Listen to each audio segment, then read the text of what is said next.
ask a question, make eye contact, and we'll get going. Okay, again, apologize for the delay, but appreciate you guys being here.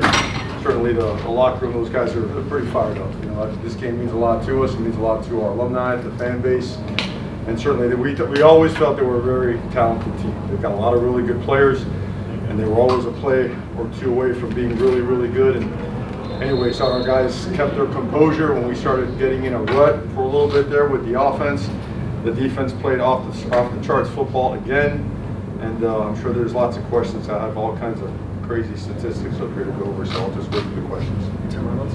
Mario, first of all, the defense, Florida hasn't been held to a yardage number that low in 25 and a half years or something crazy. And even on a night where the offense had to earn everything, you still win by 3 touchdowns. I just feel like every week you get asked some version of how do you like where you are, but how do you like where you are right now? Well, I mean, we don't get to play these guys again.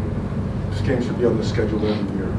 It should be. It's a shame that it's not. So we want to make sure that we took advantage of the opportunity. The part that really sticks out for me on the defense, which I didn't even realize till after, was 0 for 13 on third down.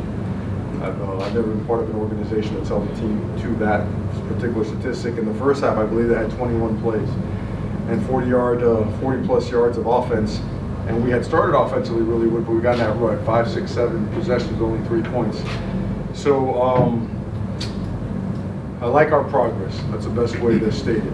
I love the fact that we're doing a much better job of blocking out all that noise and that rat poison that people always talk about, and that we're focused on doing our job and doing right and playing for each other and for the University of Miami. So we've come miles, but we have miles and miles to go. Coach, we'll go to Jordan McPherson. Coach, the run game, Marty and Fletcher both, I think, almost 200 yards from the two of them. With Carson not playing as he probably wants to play for them, and to be able to have them to rely on, and for you guys to be able to see how much they can produce when needed. Yeah, the shame of it is that Marty actually had a touchdown. You know, that was a mistake, which again it happens. You know, no one's we're mad, but you know what I mean. It's just it happens. Those two guys have been extremely physical. They've been extremely diligent about their craft. They do a great job getting their pads down and getting the muddy yards. I mean, you know, Florida plays a lot of guys in the box, right? They come with different pressures. They send from 4 down to odd. So they give you a bunch of different looks, and typically there's an extra hat that ends up in the box. So they did a good job getting those muddy yards after contact, and when we had even numbers, I thought they did a good job of, you know, getting some, you know, 10, 12, 14-yard gains that helped us create, you know, that second half separation towards the end. I know it's only one game, but can you pinpoint anything about Carson and I about I think they're really good at coverage. I think they spread the net really well.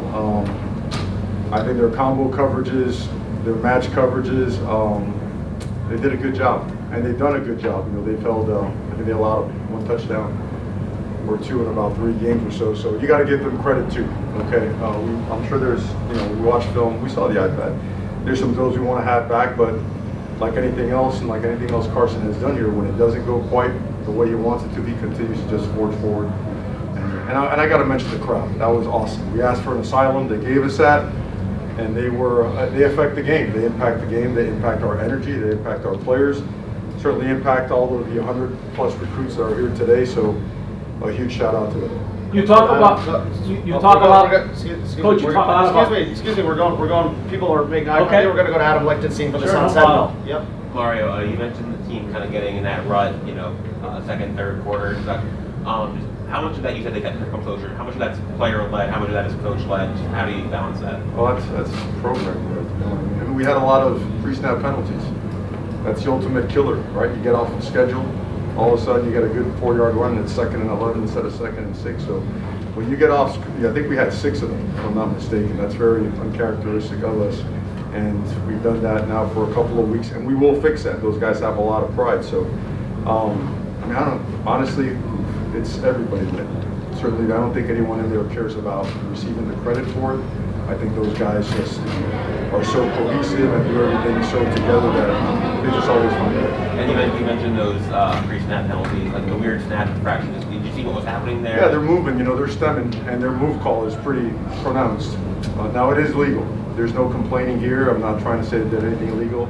It is just, it triggers a certain type of reaction by an offensive lineman at times. And we've been very disciplined about that before. And we've got to get back to those ways. I know some of those guys are kicking themselves in the rear for that, but we'll get that fixed. I thought their response to start digging in their heels and sinking their hips and moving piles in the fourth quarter, I thought they took over the fourth quarter from a physicality standpoint and really did a good job finishing drives and pounding the ball.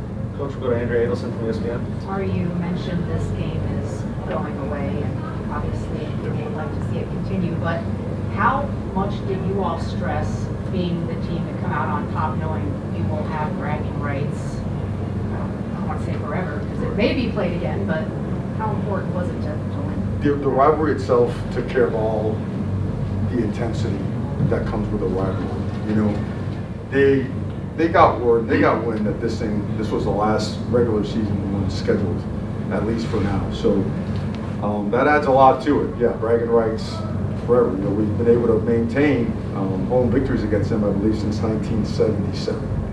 Okay, that's really significant. You don't want to be the team that gave away that one. But I do believe this. I think what had most everything to do with the way that we dug in and played better towards the end was just playing for each other.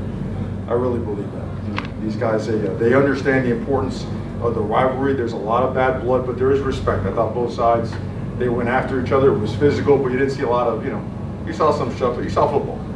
Guys trying to knock each other out. That's fine. But all in all, I think you saw two teams that were going at it that have respect for each other, but absolutely hate each other. And it was going to come out on top. Coach, we'll go to Gary Farmer from Kane Sport. Yeah, Mario, I don't know if you've had a chance to see the viral moments of Pat McAfee at the pool at the end of game day. He jumped off the high dive, threw up the U in the pool, and now you cap it off with this victory tonight. Can you just talk about what the entire day, a lot of it on national television, means to the program? Well, hopefully everyone got to see that we have, what we feel and know is the best university on the planet. I mean, the setting for game day, you guys have seen probably a million of those. It's hard to find a better one.